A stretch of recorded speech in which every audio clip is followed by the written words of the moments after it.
जय हिंद दोस्तों। मैं air veteran corporal Mohan Arangan Chennai से। दोस्तों, वार ओपी एक बहुत बड़ा मुद्दा है, आप सब जानते हैं। ये वार ओपी 1 एंड 2 खर्चा कितना हुआ और पैसा गया किसको? ऐसे ना हर जगह जाके ताल ठोकते हैं, मैंने दिया मैंने दिया मैंने दिया। प्रधानमंत्री श्री नरेंद्र मोदी जी और हमारे रक्षा मंत्री श्री राजनाथ सिंह जी, ये दोनों अभी जब से इलेक्शन का महीना स्टार्ट हुआ तब से जो है जवानों के नाम पे काम चल रहा है।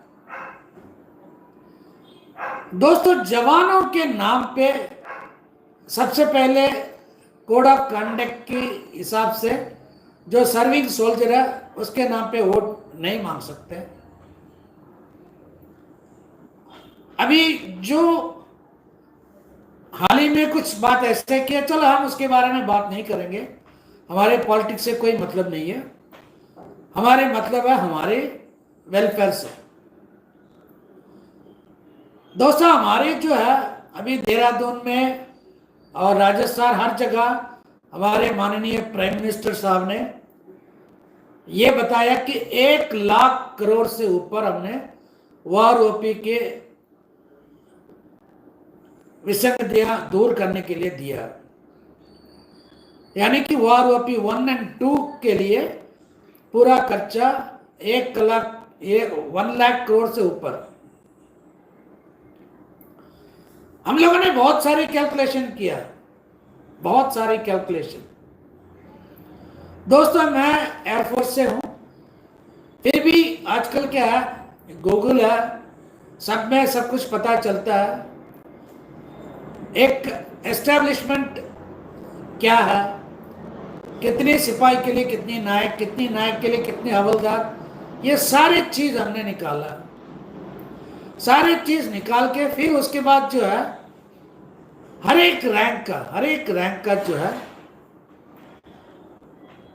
एक 2006 से लेके 2012 तक, फिर 2012 से लेके 2014 तक, क्योंकि हमारे जो वार ओपी है उससे पहले जो पेंशन रिवीजन हुआ था 2012 में, तो 2012 से 2014 तक, और कुछ लोग हमारे जैसे हैं 2012 में भी एक 2006 से अगर कैलकुलेशन करेंगे तो नहीं, इंप्रूवमेंट नहीं था। क्योंकि एक सर्कुलर 568 जो मिनिमम गारंटीड पेंशन जो देना है, ये सर्कुलर बाद में निकला, लेकिन हमें कैलकुलेशन के लिए वही हिसाब किताब करना है। और 2012 के हिसाब से अगर आप उसके तुलना करते जाओगे ना,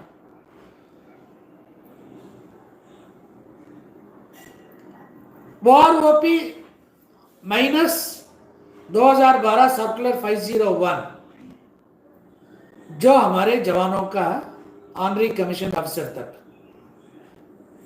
उसमें क्या मतलब डिफरेंस है।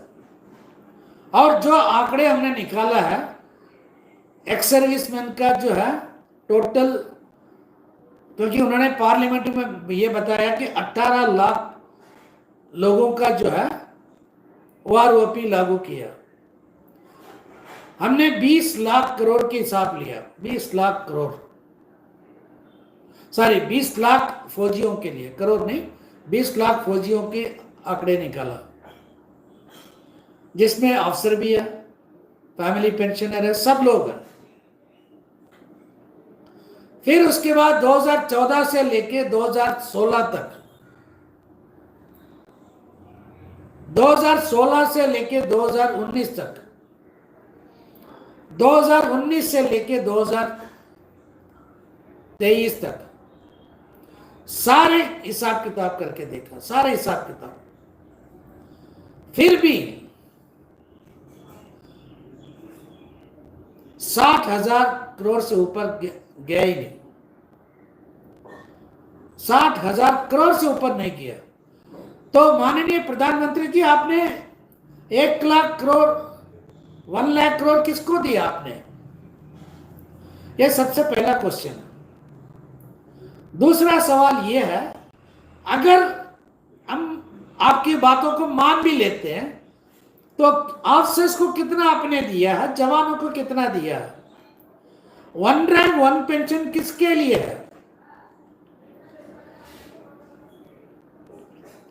इसके बारे में आप कभी बात ही नहीं करते हैं। हमने 1 रैंक 1 पेंशन दिया, हमने 1 रैंक 1 पेंशन दिया। जो मामला 45 साल में कांग्रेस गवर्नमेंट नहीं कर सका, हमने 1 साल के अंदर करके दिखाया। मैं मानता हूं 1 साल के अंदर आपने दिया है। अगर मैं ये कहूं कि आपने नहीं दिया तो वो गलत बात है। आपने दिया है, लेकिन आपने क्या दिया है, किसको दिया है? आपने भी वही काम किया जो 2009 में कांग्रेस गवर्नमेंट ने किया। क्योंकि पहले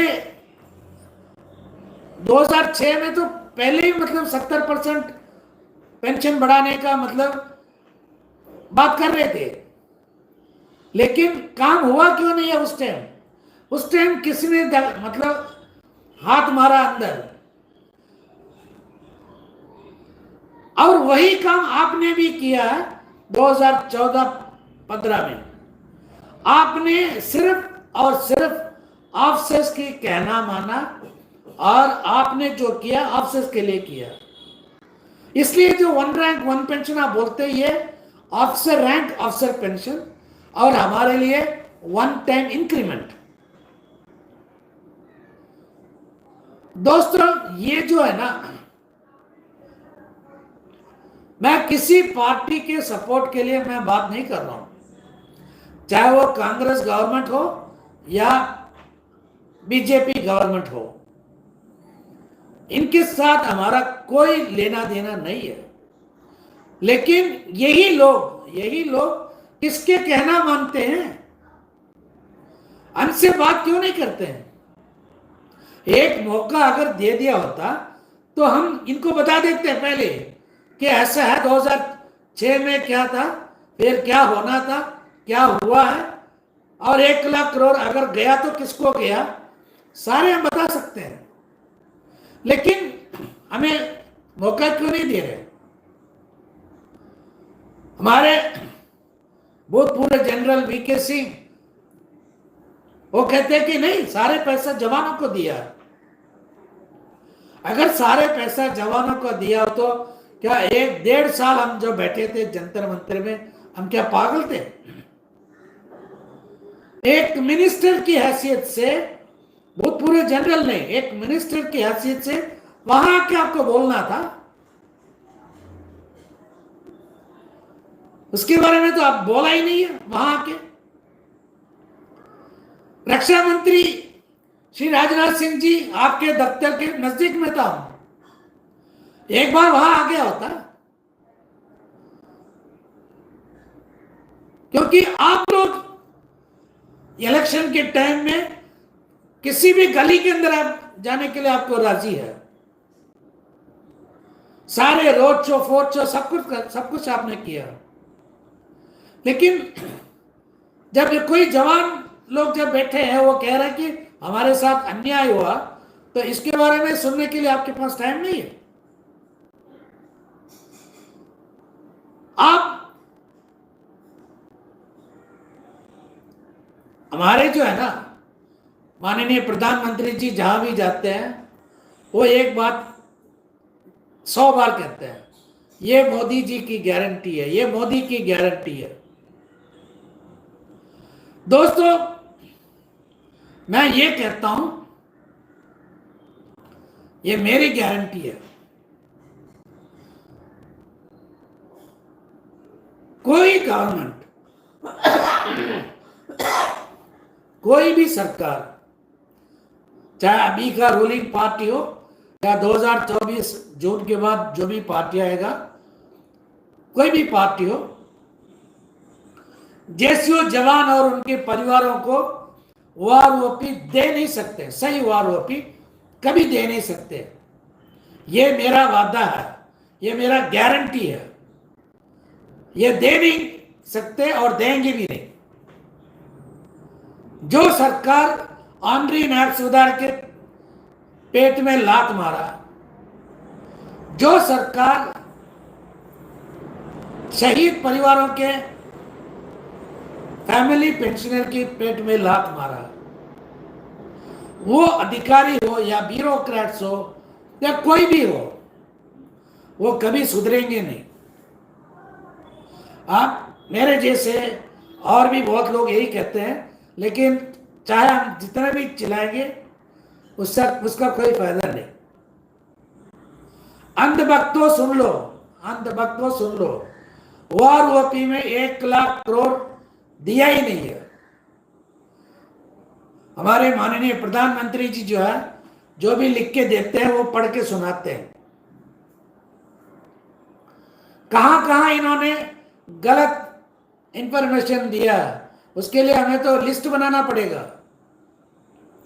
2014 से लेके आज तक कहां कहां कितनी झूठ बोला। माननीय प्रधानमंत्री जी ने झूठ नहीं बोला,